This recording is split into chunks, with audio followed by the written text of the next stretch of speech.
Nous voilà pour la dernière chronique ici présent et Graziella, tu nous as fait découvrir encore d'autres nouveautés et nous avons vu tout à l'heure des rats et donc il ne faut pas oublier qu'ils sortent d'animalerie, hein, c'est ça, hein, c'est ça, des achats, etc. Voilà ce qui se passe.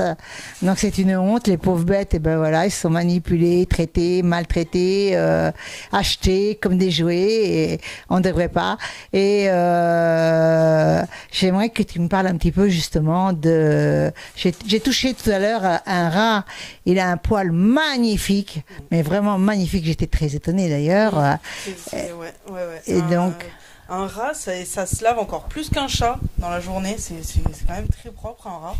Donc il y a toujours des Et c'est très intelligent. Ah oui, très très intelligent. Et puis ouais, elles sont super mignonnes. Et encore, ça a été un achat en animalerie pour des enfants. Et puis finalement, ils se sont rendus compte que c'était de l'entretien, c'était du temps. Parce qu'un rat, ça demande à sortir beaucoup. Donc elle sort tous les jours, 1 heure minimum. Et voilà. Et puis du coup, les gens, après, ils en veulent plus. Voilà.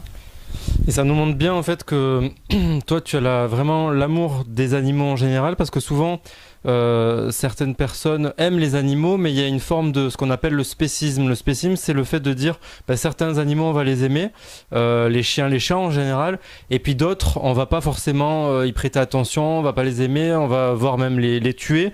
Et là on voit bien que le rat c'est un animal qui historiquement fait peur, parce qu'à l'époque il y avait eu des maladies qui venaient des rats le rat c'est un mot un peu péjoratif, on parle aussi de surmulot, c'est un peu plus doux comme terme.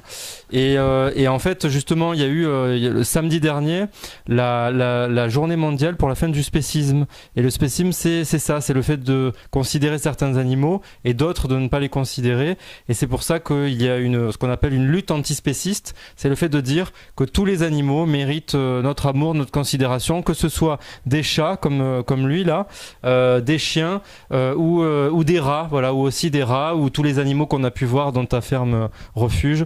Donc moi je tiens vraiment à te remercier, parce que on voit que c'est pas un amour sélectif, c'est un amour global pour tous les animaux et les humains aussi, parce que parfois on nous reproche de dire les animaux il n'y a pas que ça, mais en fait c'est pas parce qu'on prend soin des animaux qu'on prend pas soin des humains, et voilà, donc merci pour tout ce que tu fais, Marie. Oui, et puis je trouve ça tellement ridicule parce qu'on s'occupe des animaux, on va nous reprocher quelque chose. C'est vraiment bête, c'est qu'on a toujours quelque chose à reprocher. Et donc, vous voyez, là, les animaux, ils sont bien couchés sur des petits canapés et tout ça. Donc, si vous avez des canapés et que vous ne savez plus, adressez-vous à Marie. Merci Marie de nous avoir fait visiter cette ferme magnifique, et je t'admire beaucoup parce que tu as un courage extraordinaire et tu es toute seule en plus. Donc il faut savoir que vraiment il y a beaucoup d'animaux, et on a voulu montrer, mais on n'a pas tout vu malheureusement, mais elle viendra nous voir dans les studios et on continuera à parler justement des animaux qui nous tiennent à cœur, à Edine et moi, et on vous dit bye bye. Bye.